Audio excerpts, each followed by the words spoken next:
I had already driven halfway to work when I realized my wallet wasn't in my pocket. I remember feeling more annoyed than anything else, just another careless morning. So I turned the car around, pulled back into the driveway, and walked inside quietly.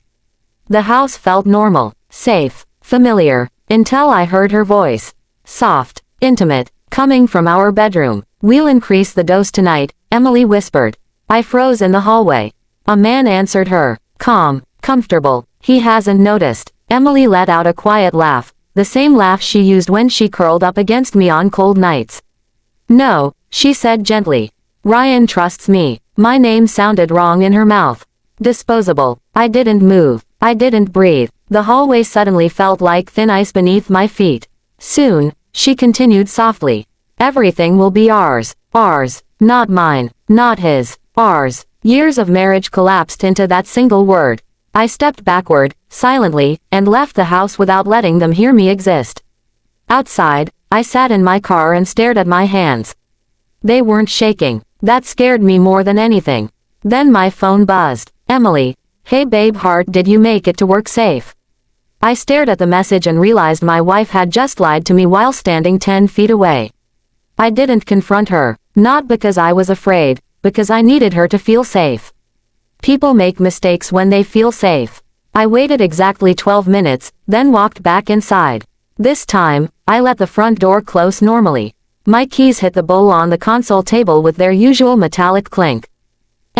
I called out casually. Footsteps. Then the bedroom door opened.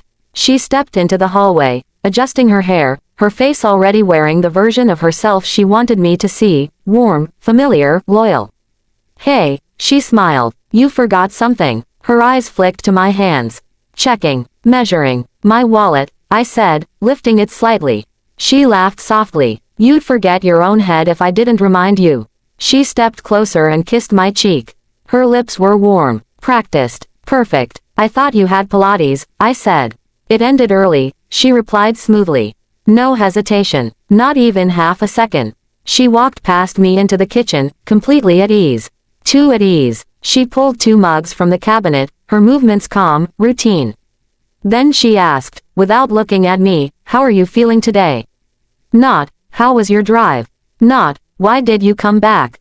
"How are you feeling?" My chest tightened. Suddenly that question didn't sound like concern. It sounded like data collection. That night, I pretended to fall asleep before her. Emily stayed beside me, scrolling on her phone, the screen light reflecting in her eyes. Every few seconds, she glanced at me. Watching, waiting. I slowed my breathing, made it heavy, predictable, believable. After 10 minutes, she reached over and gently touched my shoulder. Testing. I didn't move. Another minute passed. Then she quietly slipped out of bed. The bedroom door opened with slow precision and clicked shut just as carefully. I waited 5 seconds, then followed. The hallway was dark, but her voice carried from the kitchen in a low whisper. "Yes," she said. "He's asleep." My stomach tightened. "No," she continued softly. "He hasn't noticed anything." A pause. "I increased it last week like you told me." Increased it. My hand pressed against the wall to steady myself. The man's voice answered through her phone. I couldn't hear his words clearly, but I heard her response. "I know," she whispered. "But once it's done, everything transfers to me anyway." Transfers. Not shares. Transfers. Ownership. Finality. I stepped backward before the floor could betray me. Back into the bedroom. Back into the bed she shared with me. Minutes later, she returned and lay beside me again. Her hand rested gently on my chest, feeling my heartbeat, tracking it, waiting. And in that moment, I realized something that turned my blood cold. She wasn't afraid of losing me. She was preparing to replace me. Morning came like nothing had happened. Emily stood at the kitchen counter, sunlight falling across her shoulders as she stirred a cup of coffee. She looked peaceful, ordinary, dangerous. "Morning," she said softly when she saw me. Her smile was effortless. I forced one back. She turned and held out a mug. "I made yours." I took it slowly. The ceramic was warm, familiar, the same mug I'd used every morning for years. I watched her face carefully. No fear, no hesitation, only patience, waiting. I raised the mug halfway, then paused. "Did you already have yours?" She nodded casually and lifted her own cup. But I noticed something. Her coffee was lighter, more cream. Mine was darker, untouched. She was watching my hands now. Not openly, but closely, measuring. I brought the mug to my lips and let it hover there for a second. Then I lowered it. Still hot, I said. She smiled gently. Give it a minute. Her voice was calm, controlled, confident, like she knew time was on her side. I set the mug on the counter and walked toward the sink, pretending to rinse something. Behind me, her shoulders relaxed slightly. Relief. That's when I understood the truth completely. She didn't need to rush.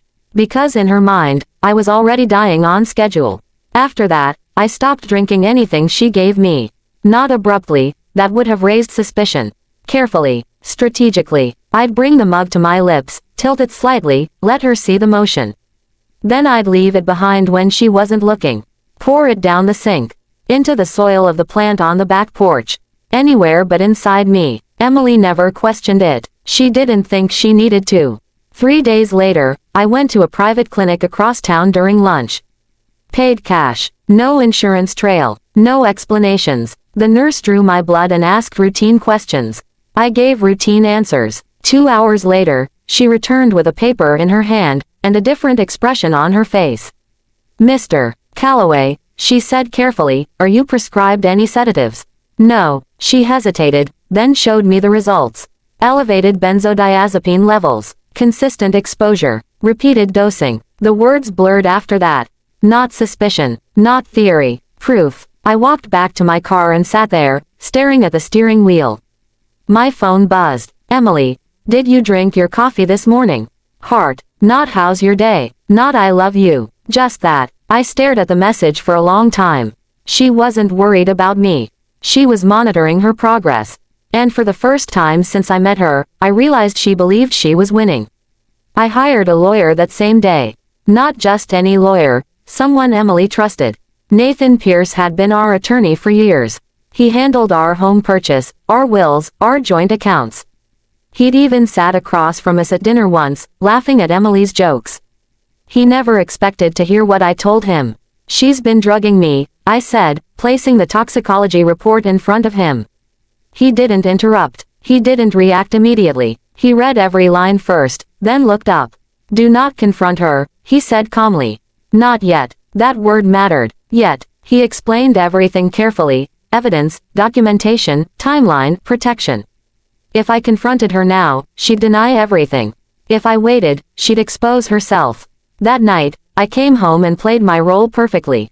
Slower movements, longer pauses, forgetting small things intentionally. Emily noticed. I saw it in her eyes, relief, confirmation. At dinner, she watched me struggle slightly with my fork. You okay? She asked softly, concern in her voice, interest in her eyes. I nodded weakly. Just tired. She reached across the table and squeezed my hand. Comforting, reassuring, cruel, because in her mind, it was working. She was already living in the future she wanted, the one where I wasn't there anymore. She smiled at me gently. And I smiled back, because she had no idea I had already started removing her from everything. Nathan worked fast. Within 48 hours, everything was in motion. My individual accounts were secured. My life insurance beneficiary was changed. My will was rewritten. Every asset she thought she'd inherit was already out of her reach, legally, quietly, irreversibly. At home, Emily continued her routine. Coffee every morning. Soft voice. Careful watching. Patient. She thought she was ahead. One night, she handed me my mug and stood there longer than usual. You've seemed weaker lately, she said gently. I nodded slowly. Just tired. She stepped closer and rested her hand on my chest, feeling my heartbeat. Counting. Waiting. I'm here, she whispered. The words sounded comforting, but they weren't for me. They were for her. Reassurance that her plan was still on track. Later that night, she fell asleep beside me, her breathing deep, peaceful, certain. I waited until 2:14 a.m. Then I carefully took her phone from the nightstand. Her fingerprint unlocked it instantly. She never imagined she needed to hide anything from a dying man. Her messages were exactly where I expected. One number. No name. I opened the conversation. The last message she sent made everything inside me go cold. He's getting worse. Soon everything will be mine. Not ours. Mine. And that's when I knew it was time to end this. I didn't confront her immediately. I gave her one more morning.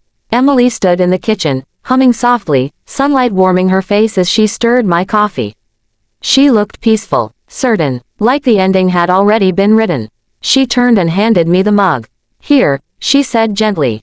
I took it, held it, then set it down untouched. "I need to show you something," I said calmly. She froze, not visibly, but I saw it in her eyes. Fear. I placed the toxicology report on the counter between us. She looked at the paper. Then at me. Then back at the paper.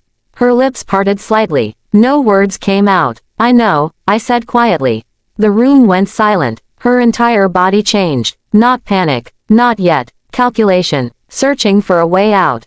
But there wasn't one. "I've already spoken to an attorney," I continued. "Everything is documented." Still silence. Still that same paper between us. She wasn't looking at me anymore. She was looking at the end. Because in that moment, she understood something she never expected. She hadn't been watching me die. I had been watching her expose herself. I picked up my keys and walked toward the door. She didn't follow. She didn't speak. She didn't move. Because for the first time since I'd known her, she wasn't in control anymore.